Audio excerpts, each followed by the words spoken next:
What's hiding underneath things can be scary. Underwater, under your bed, especially what's under your carpet.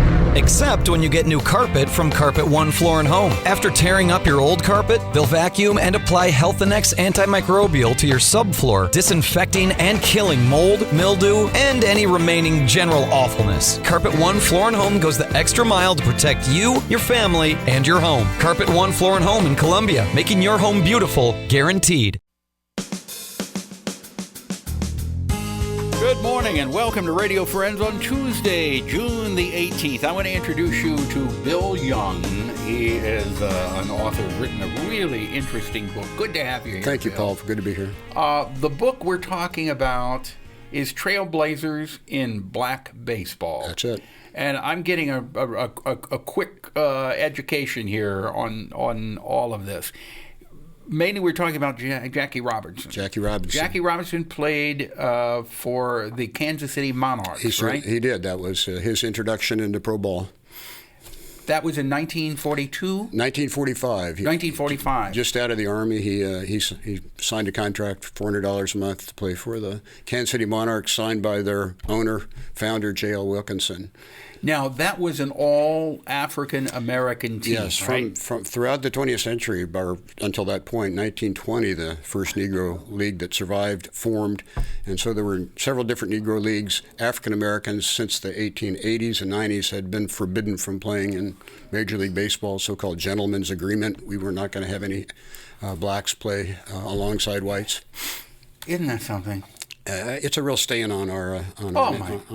You know, when we were talking about this earlier, we as human beings at times can be incredibly cruel and ignorant. And Jackie Robinson experienced that.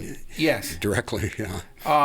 So what happened? Jackie Robinson then left the Monarchs and he went to the Dodgers? He was, if you know the Jackie Robinson story from the movies, and you know that he was signed by Branch Rickey, who was the famed president general manager of the Brooklyn Dodgers, previously had been with the St. Louis Cardinals. And Rickey signed him to play for the Dodgers. But the real thing I want to emphasize here with you, Paul, is that if it hadn't been for his opportunity to play with the Monarchs, Kansas City Monarchs, that's where he got his start in pro baseball.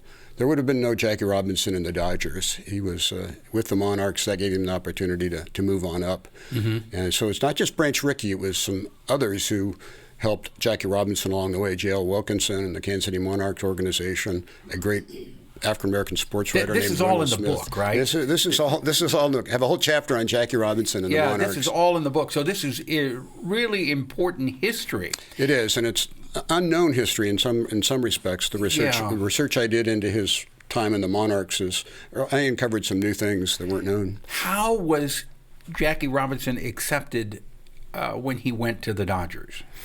Well, he experienced a lot of racial taunting, hatred, bigotry, called racial slurs by other players, probably most famously Ben Chapman, manager of the Phillies, called him racist names from the dugout. And so he experienced, and Branch Rickey had told him, he said, you cannot fight back. You cannot. And Jack Robinson said, you want a black man who doesn't have the guts to fight back? And he said, no, I want a man who can stand and not give in to this pressure. And he didn't. For a whole year, he just took it and took it and took it. From the stands, even from the players on the Brooklyn Dodgers had a petition they weren't going to play when they brought Robinson onto the team.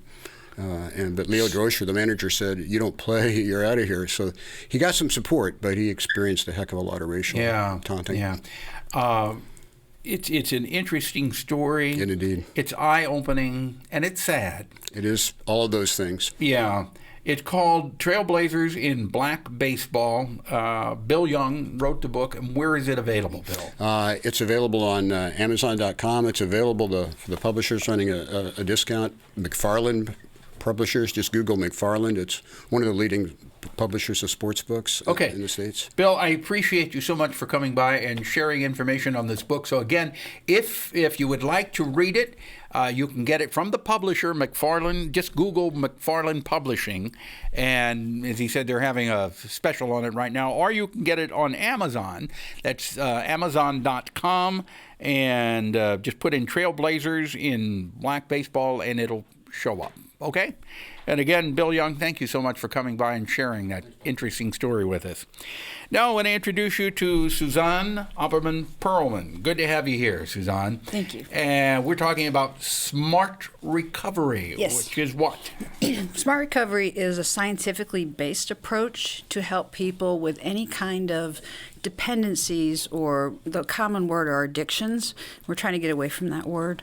But it's based on actual studies that have been done with thousands of people who have either alcohol dependency, drug dependency, any type of activities such as gambling, overeaters, just anything that people Well, you're covering everything. Yes.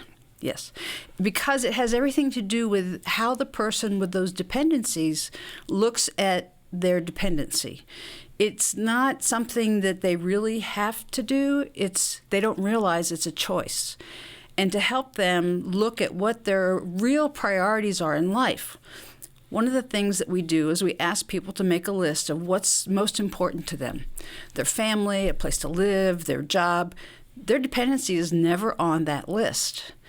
So it helps to start them think about their life differently, and that they don't have to stay in this vicious rut cycle that they're in order to have change happen. Now, it takes time.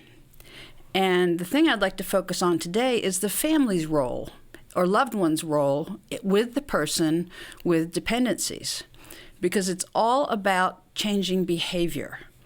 Currently, what the popular approach is, if somebody has a dependency, they are essentially alienated from everybody that loves them, everybody that wants to help them, and the family members are told to go in that direction also.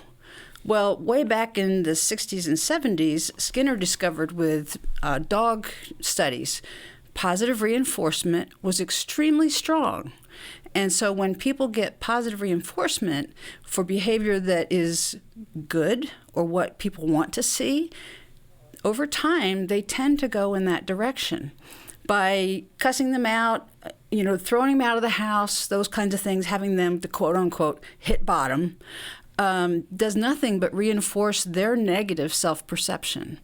Because most of the time, like 80% of the time, the people with dependencies have real mental health issues, and they've chosen that dependency to try to help self-medicate. And so we're trying to help them learn that there are alternatives. There's other things that they can do. All right. If people want more information about smart recovery, where can they go to get it? The general website for Smart Recovery is www.smartrecovery.org. Okay, it's smart. Remember, smartrecovery.org. Okay. Yep. And I have some flyers that I carry around.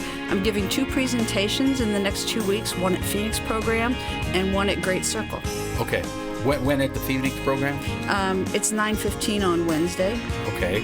And then the other one is Great Circle? Great Circle on the 24th at 11:30 in the morning. Thank you so much. Thank you.